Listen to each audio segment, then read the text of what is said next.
We are a community that has been neglected for about 40 or 50 years. So we're under-resourced and underserved. Climate change is not something that we've received well. We don't understand it. When Harvey struck, residents were fending for themselves. They didn't know where to turn or who to call. We had an electric outage that lasted for more than a week.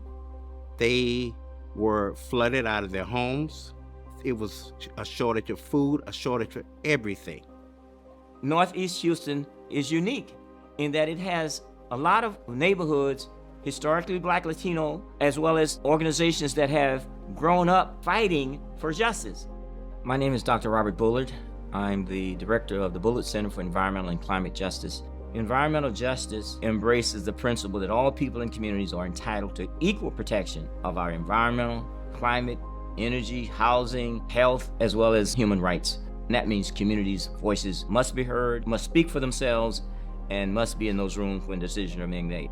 The idea was build this center and to have that center be ground zero for working on justice issues. Those of us who work on environmental justice and our centers that are based at universities like Bullard Center are supposed to assist and support those communities that may not have the resources or the technical expertise to go after those funding and benefits. Well, Justice40 is a crucial and important initiative by the Biden administration that says just outright that 40% of the benefits that would accrue to moving to a clean energy economy must go to those communities that have historically have been left out and left behind. This is a community where we're rich in history. We just celebrated 90 years this year. It's just a quiet little space. That is our little piece of the pie. We're kind of like a big family out here, and there's a lot of trust in the neighborhood, and that's our foundation. Our Justice40 framing and the work that we're doing with communities is to make sure that these resources, not just the Justice40 benefits programs, but also the $1.2 trillion under the bipartisan infrastructure law and almost $369 billion under the Inflation Reduction Act, is to reach those communities of greatest need.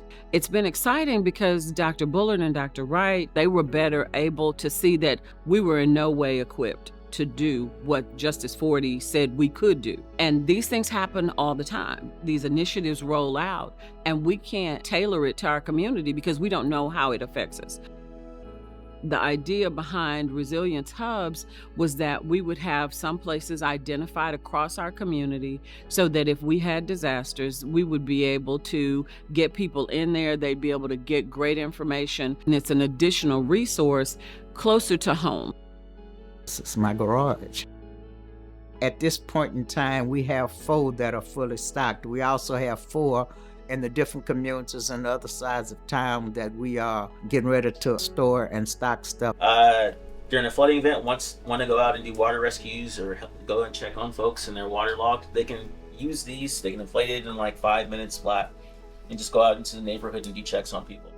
So what we have to do is take advantage of the opportunity that we have to help bring about sustainability in these communities. And that money across from the Atlantic to the Pacific will go a long way.